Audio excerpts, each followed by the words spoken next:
In the autumn of 1991, every grain farmer in Lac-Saint-Jean County, Quebec, seeded their winter the same way.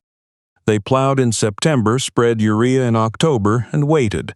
This was not a strategy, it was inheritance. The land around Lac-Saint-Jean had been growing barley and oats since before Confederation, and the men who worked it were the sons of men who had worked it, and their fathers before them.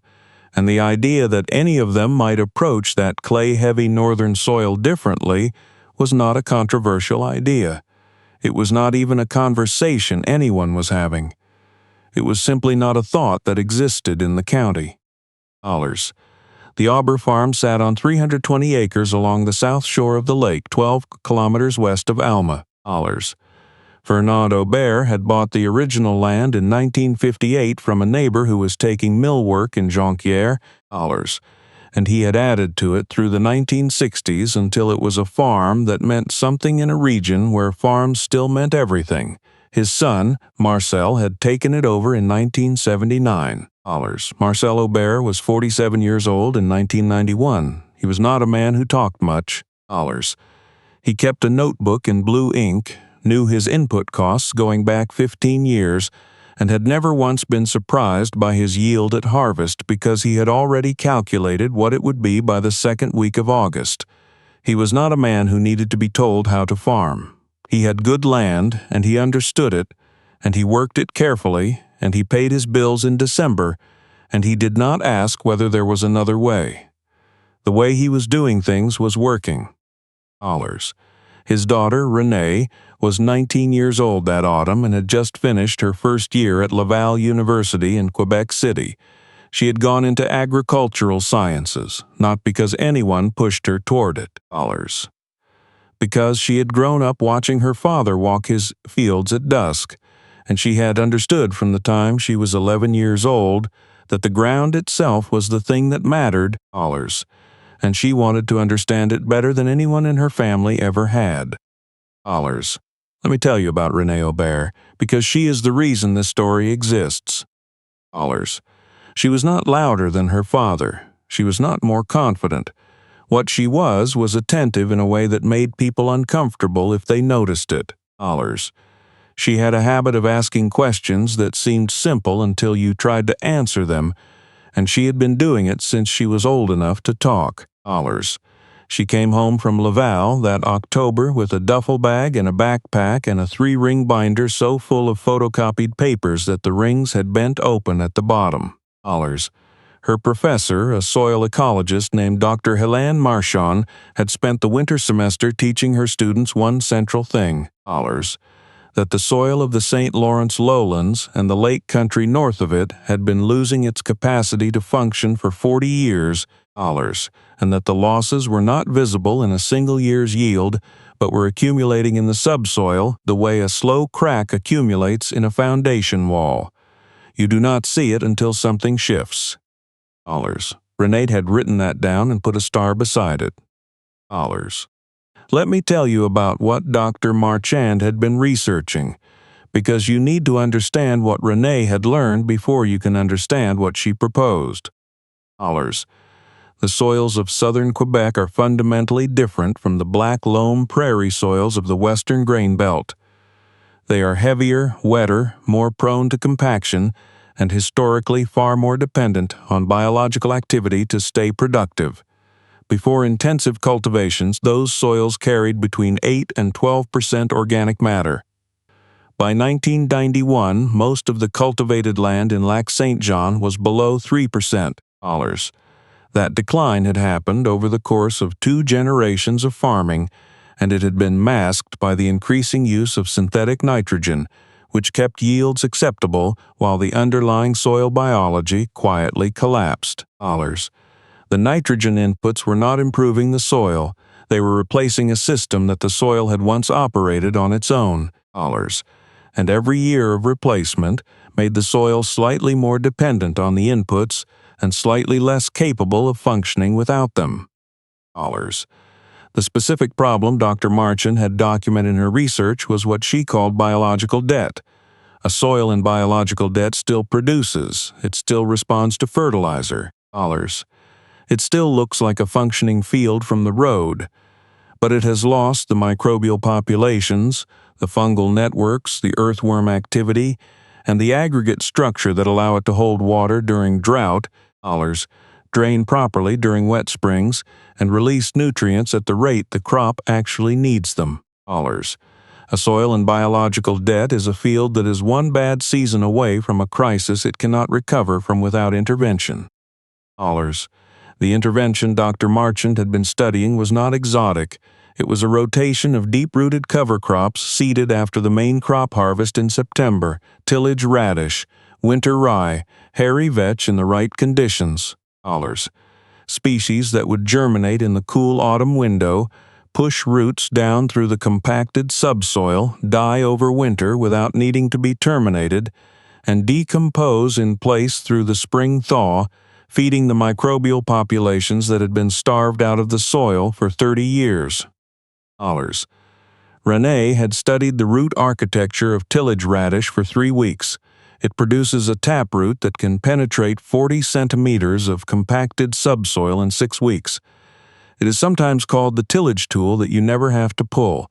It creates channels that persist after the root decomposes, channels that water follows in spring, channels that air follows in summer, channels that the roots of next year's crop follow because roots follow the path of least resistance, and tillage radish has already made that path. She brought it up at dinner on a Sunday night in late October. She waited until her father had finished his second cup of coffee, because she had learned over 19 years that Marcel Aubert was a more generous listener after supper than before it. She put the binder on the table and opened it to the section on the Lac-Saint-Jean soil classification data, and she said, "I want to try something on the east quarter." Marcel looked at the binder. He looked at his daughter. He said, "What kind of something?" She explained it the way Dr. Marchant had explained it to her: the biological debt, the compaction channels, the mycorrhizal die-off from continuous tillage. She told him about the radish root architecture and the winter rye nitrogen scavenging and the vetch fixation rates. She told him that the seed cost for the east quarter was under $200. She told him that it required no additional equipment passes because it was drilled into the stubble after the barley combine came off the field. The kitchen went quiet. Marcel's wife, Paulette, stopped stacking plates and stood with her back to them for a moment. Marcel picked up one of the photocopied papers and held it close to read it. He held it for a long time. Then he said, "You want to seed something after harvest?" After the barley's off, yes, into the stubble. He set the paper down. He looked at the ceiling the way he did when he was calculating something. Then he said, "I'll think about it." Paulette set a plate in the drying rack and said, without turning around, "The east quarter has never responded to inputs the way the rest of the farm does." She said it quietly. "The way you say a fact you have been saving." Marcel did not answer her. He thought about it for 4 days. On the 5th day, coming in from checking the equipment, he told Renee she could do the east quarter, 60 acres, not the whole farm. The east quarter, which was the heaviest clay ground they had, prone to pooling in wet springs and cracking hard in dry julees. The field that had always underperformed relative to its fertilizer inputs, which Marcel had attributed to drainage and accepted as a fixed condition. If it makes a mess of the seedbed for next year, he said, we go back to what we were doing. Renee said that was fair.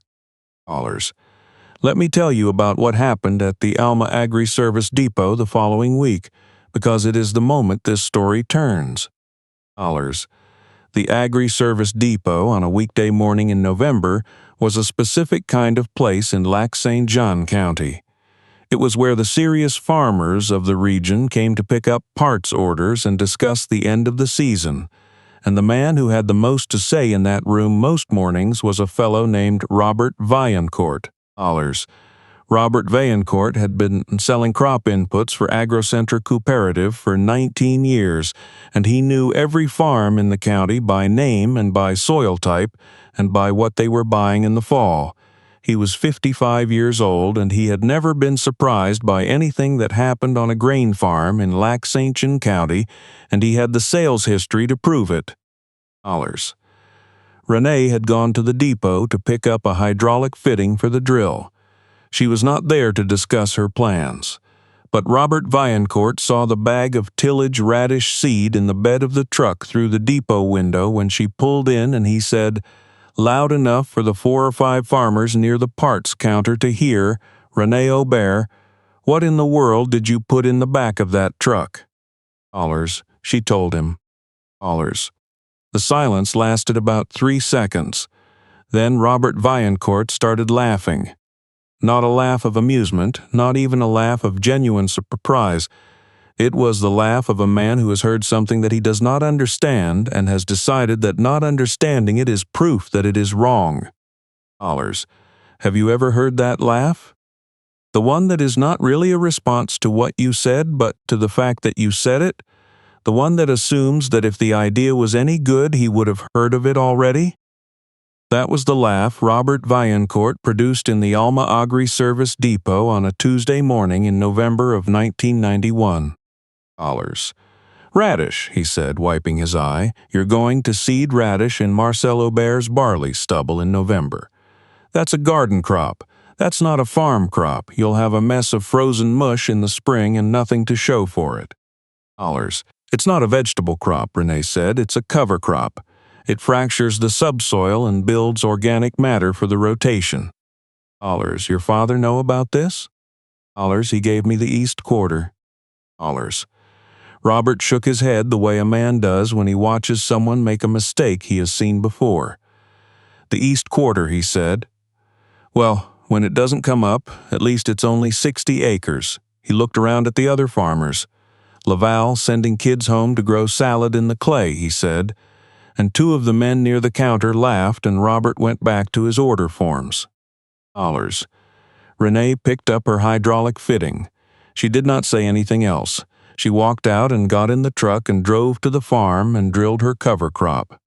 "Dollars. Let me tell you about the seeding, because the details matter." "Dollars." Renee seeded the East Quarter on the 3rd of November, 11 days after the barley straw had been baled and removed. She used the farm's existing disc drill set to a 2-centimeter depth, broadcasting the radish at 6 kilograms per acre in the early morning. She mixed in winter rye at 20 kilograms per acre to provide ground cover and scavenge residual nitrogen from the soil profile before freeze-up. The whole field was seeded in a single pass before noon. The radish germinated in 8 days. By late November, when the first hard frost came and the rest of the county's fields had gone brown and bare, you could walk the East Quarter and see the dark green rosettes of radish leaves spread across the stubble rows, low to the ground, holding soil, doing nothing that anyone driving past on the range road would notice unless they stopped and looked. That was the thing about what Renee was doing. It was invisible. The root work she was trying to accomplish was happening 40 centimeters underground in the dark and the cold, in a world of processes too slow to observe in real time. Robert Vaillancourt and every other farmer in the county could drive past the East Quarter in December and see nothing unusual. Just stubble with a bit of green in it. The biology was there if you got out and walked the rows, but from the road it looked exactly like a field that someone hadn't quite finished cleaning up. The cover crop winter killed in December exactly as Dr. Marchand had predicted. By April, the mat of decomposing residue lay flat across the soil surface, and Renee spent 2 days in early spring with a probe and a notebook measuring soil penetration resistance across the East Quarter and comparing it to the West Field, which had been conventionally tilled in the fall. The East Quarter required 40% less force to penetrate to 20 centimeters. She wrote that number down and put a box around it. Marcel looked at the measurement. He looked at the notation. He said, "What does that mean in practical terms?" Dollars. "It means the Radish roots made passages that stayed open through freeze-thaw," she said. "When the spring rain comes, the water follows those channels instead of ponding. The barley roots will follow the same channels instead of stopping at the compaction layer." Dollars. He was quiet. Then he said, "Plant the east quarter and keep your records. We'll see what the combine says in September." Dollars. "Let me tell you about the spring of 1992, because that is when the numbers started to say something that was harder to ignore." Dollars. Renee had arranged soil tests through the university extension in March before seeding. The east quarter tested at 2.9% organic matter. The west field tested at 2.6%. That gap was 1-year-old, Dr. Dollars. Marchand had told her class that a single cover crop cycle rarely produced dramatic organic matter changes, but that it consistently produced improvements in the physical soil properties that mattered most to a crop in a difficult year: water infiltration, root penetration depth, and the evenness of crop emergence across a field with variable drainage. Dollars. The 1992 barley on the east quarter came off at 68 bushels per acre. The west field did 61. The east quarter had averaged 54 the year before. Marcel recorded both numbers in his blue notebook and said nothing to Renee about expanding the trial, but he did not tell her to stop. Dollars. The following November, he told her she could do the east quarter and the north field as well. That was 140 acres. Dollars. She had more than doubled her trial. Dollars. She seeded both fields the same way. She added a third species to the mix on the north field, hairy vetch, which would fix atmospheric nitrogen at a rate of 80 to 110 kilograms per hectare under the right conditions. She kept the water infiltration measurements. She kept the penetration resistance measurements. Dollars. She kept track of the input costs and noted that she had reduced the synthetic nitrogen application on the east quarter by 30 kilograms per hectare compared to the farm standard, crediting the cover crop residue, and the barley had not noticed the reduction. Dollars. Marcel looked at the input cost comparison one evening at the kitchen table. Dollars. He looked at it for a while, then he said, "You're telling me we got 68 bushels on 30 kilograms less nitrogen." Dollars. "Yes." Dollars. He did not say anything else that night, but the next morning, before she was up, he left a piece of paper on the kitchen table with a calculation written in blue ink. The nitrogen cost difference across 80 acres. The number was $460. He had underlined it once. Dollars. Let me tell you about the summer of 1993, because that is the summer the county made Renee's argument for her in a way that no soil test or binder of research papers ever could. Dollars. The spring of 1993 in Lac-Saint-Jean County was the wettest in recorded memory. It began in April with rainfall that did not stop and escalated through May into standing water across every low-lying field from Alma to Dolbeau. Dollars. The drainage systems that had worked adequately in normal years were overwhelmed by the time seeding was supposed to happen, and across the county, farmers were watching their planting windows close while water stood in their fields for weeks longer than it ever had before. Dollars. The conventional fields, fall-tilled, bare over winter, with no residue to hold soil structure and no root channels to carry water downward, sat with water on the surface because there was nowhere for the water to go. The aggregate structure had been broken by tillage. The compaction layer was sealing the subsoil. The water had no path into the earth, and so it stayed on top of it. Dollars. The east quarter and the north field drained 2 weeks ahead of the rest of the Aubert farm. Not because the drainage tile was different, because the water had somewhere to go. The radish channels from the previous 2 seasons were still there in the subsoil. The decomposed vetch residue had created a soil structure that aggregated differently under freeze-thaw. The water moved. Dollars. Marcel seeded the east quarter on May 19th. The west field was seeded on June 4th. In barley, 2 weeks of late seeding in that region costs 8 to 12 bushels per acre in growing degree days lost before heading. That is not a guess. That is what the provincial agronomy data showed. That is what Marcel Aubert's own yield history showed when he went back and looked at it. And 1993 was not just a wet spring. The wet spring was followed by a cold late summer that compressed the grain fill period and pushed harvest into late September, and the crops that had been seeded late did not have the time to finish properly. Across Lac-Saint-Jean County, barley yields in fields with conventional fall tillage averaged 48 bushels per acre. It was the worst regional yield in 20 years. The east quarter came in at 71 bushels per acre. The north field came in at 67. The late-seeded west field, Auber ground that had been farmed the same way for 40 years, came in at $52. Renee did the math at the kitchen table. At $4.20 per bushel, the fall 1993 price, the east quarter had generated $298.20 per acre. The county average ground had generated $201.60 per acre. On 80 acres, the difference in revenue was $7,728 in a year when half the farmers in the county were calling the caisse populaire. Marcel sat with those numbers for a long time. He sat at the kitchen table with his blue notebook open and Renee's binder open beside it, and the two books sat there side by side, and he did not speak for what felt like several minutes. Then he said, "You were right." He said it quietly, the way a man says something he has been approaching for 2 years and has finally arrived at. He said, "You were right, and I gave you the east quarter like it was something I could afford to lose, like it was a test you had to pass before I would listen to you." Renee said, "The east quarter is why we have the data."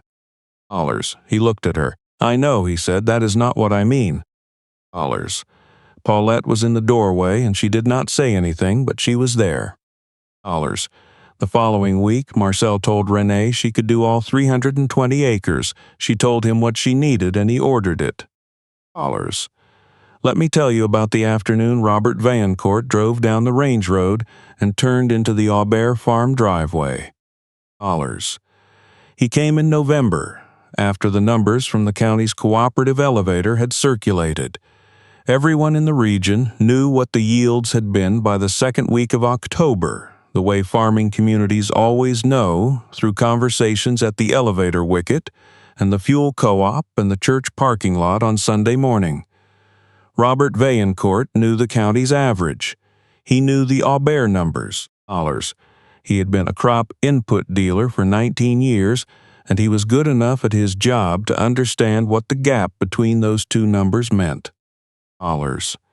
He parked in the gravel and found Renee in the equipment shed doing a post-harvest check on the disc drill. He stood in the doorway in his work coat, and he had the look of a man who has prepared something to say and is not confident in it. "We got a few minutes." She looked up from the drill. "Sure, Robert." He came in and stood with his hands in his pockets and looked at the equipment for a moment and then at the floor. "I've been hearing things," he said, "about your yields, about what your fields did this summer against the rest of the county." "What have you been hearing?" "That your east quarter did 71 bushels, that the county averaged 48. "That's right." He was quiet. "I've got customers," he said, "who are asking me what to do different after this year. They're asking me about cover crops, and He stopped. He tried again. "I was wondering if you could walk me through what you're doing, how the system works, what it costs, what it requires." Renee set down her tool. She looked at Robert Vaillancourt for a moment, and then she said something she had not planned to say, but that came out of 2 years of driving past the depot and living with the memory of a specific November morning. "Robert," she said, "do you remember what you said to me in November of 1991 when you saw the radish seed in my truck?" He had the decency to look uncomfortable, "I remember," he said. "You said it was a garden crop. You said I'd have a mess of frozen mush in the spring. You said Laval was sending kids home to grow salad in the clay. Dollars. She said it without hardness, the way you recite something you know by memory because you have turned it over many times. Dollars. I was 19 years old, she said, and I had 60 acres and a binder of research papers, and you laughed at me in front of the whole depot. Dollars. Robert looked at the floor. I know, he said. Dollars. I'm not telling you that to punish you, she said. I'm telling you because the lesson isn't that Radish is magic. The lesson is that a soil in biological debt is a soil that needs only one difficult season to show you exactly how much capacity it has lost, and 1993 was that season for most of the county, and it didn't have to be. Dollars. She picked up her tool. I'll put together a written summary of the system and get it to you by December. If your customers want to walk the East Quarter in the spring before seeding, I'll show them what to look for. Dollars. Robert nodded. He said, I appreciate that. He stood there a moment longer, then pulled his hat down and walked back to his truck. Dollars. In the years that followed, the cover crop system Rene had developed on the Aubert farm spread through Lac-Saint-Jean County in the way that useful things spread in agricultural communities. Slowly, dollars. Without announcement, by word of mouth between neighbors who trust each other more than they trust anyone selling them something. By 1996, 11 farms in the county were running some version of a fall cover crop rotation. By 1999, that number was 23. Renee finished her degree at Laval in 1995. Dr. Marchand wrote her a reference letter that called her the most grounded applied researcher she had supervised in 15 years. Renee came home to the Aubert farm, took over the field management, and spent the next 7 years refining the cover crop program, expanding it to include targeted species selections based on the soil type of each field, and building a record of yield data and soil test results that the regional AMA-PP Extension Office eventually asked permission to use in their farmer outreach materials. In the spring of 2001, she was invited to speak at the Quebec Grands Cultures Conference in Drummondville. She was 29 years old, and she stood at a podium in front of more than 300 farmers and agronomists and extension staff, and she presented 9 years of data from the Aubert farm in plain language without exaggeration. And she said at the end of it what she had said to Robert Vaillancourt in the equipment shed, that a soil in biological debt is a soil with no reserve when the season goes wrong, that biological recovery is measured in years, not in weeks, and that the cover crop is not an expense. It is the only investment in the operation that compounds without a loan. Marcel Aubert was in the fourth row. He was not a man who stood at things, but when the room began to stand, he stood too, and he did not clap dramatically. He stood with his arms at his sides, and Renee looked out from the podium and found him, and she understood exactly what that cost him and what it meant. There is one last thing to tell, because it is the part of the story that matters most. In the spring of 2009, Renee's son Luke was 16 years old and had been working the farm since he was old enough to run the seed drill without supervision. Luke had grown up with the cover crop system the way his grandfather had grown up with synthetic nitrogen and fall tillage. It was simply what the Aubert farm did, not a decision, a fact, the way the lake ran north. In April of 2009, Luke came to his mother with a printed article from a regenerative agriculture journal about a mixed-species perennial ground cover system being trialed at a farm in Saskatchewan. A system that integrated permanent living cover into grain crop rotations in a way that maintained soil biologies continuously without the seasonal die and decompose cycle. A system that made what Renee had built look, in Luke's words, like a beginning. He put the article on the kitchen table and said, I want to try something. Renee looked at the article. She looked at her son. She did not pause. She did not offer him the East Quarter as a consolation prize. She said, How many acres do you need? There The Aubert farm is still there along the south shore of Lac-Saint-Jean, 12 kilometers west of Alma, 320 acres of heavy clay ground that has been in the same family for more than 60 years. The organic matter in the east quarter now reads above 5% in the most recent soil assessment. The synthetic nitrogen applications that Marcel Aubert was running at 140 kilograms per hectare in 1991 have been reduced to an average of 55 kilograms per hectare across the whole farm. The soil penetration data René first recorded with a hand probe, and a notebook is now part of a long-term monitoring data set that Agriculture Canada cites in its cover crop guidance for the St. Lawrence lowlands. Robert Vaillancourt retired in 2004. He came to the Aubert farm once before he left and stood at the edge of the east quarter on a morning in October when the cover crop had just germinated and was showing the first green across the stubble rows. He stood there for a while without saying anything. Then he said, "I should have listened sooner." René told him that the farmers he had sent to her in 1994 had learned the system in time for the dry years of the late 1990s, that it had mattered, that it still did. He seemed to find some comfort in that. The 3-ring binder with the bent rings is still in the kitchen, in the drawer beside Marcel's blue notebook. Both of them are full. She seeded radish in a clay county. They laughed, the wet spring came, the water pooled, the radish ground drained, the clay held. I keep thinking about the east quarter in November of 1991. 60 acres of clay ground that nobody wanted, handed over like a consolation prize. And a 19-year-old with a bent binder full of photocopied research papers and a bag of radish seed that cost less than a tank of fuel.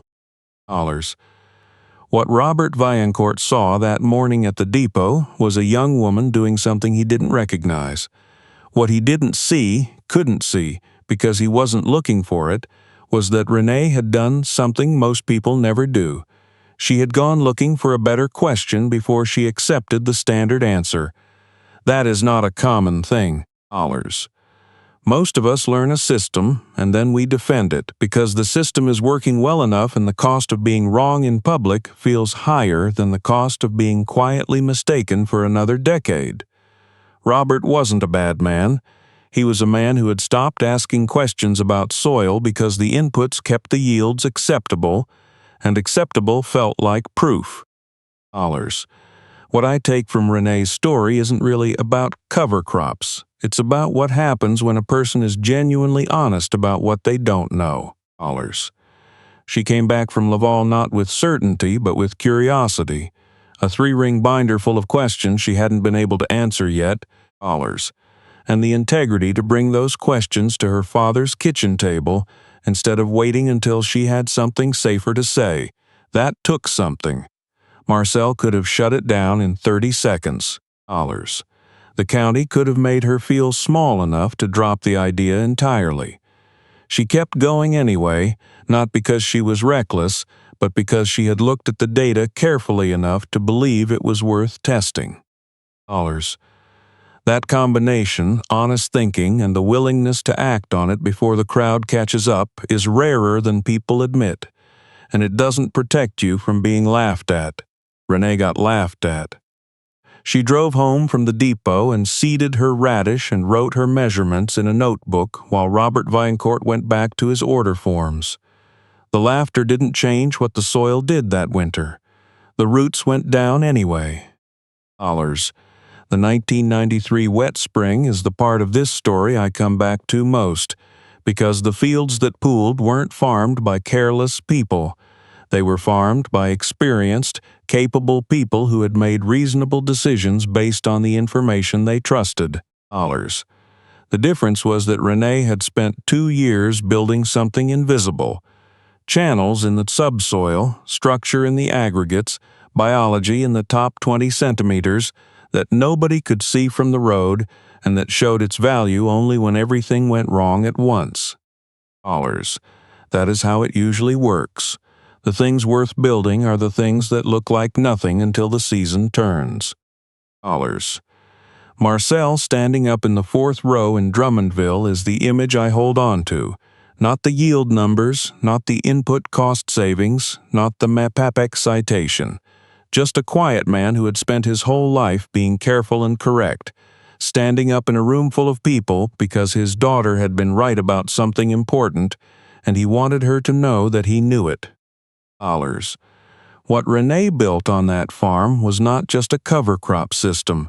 It was a record of what pays off when you think carefully, act honestly, and stay with the work long enough for the ground to tell you whether you got it right. The binder is still in the drawer. Both notebooks are full. That seems right to me.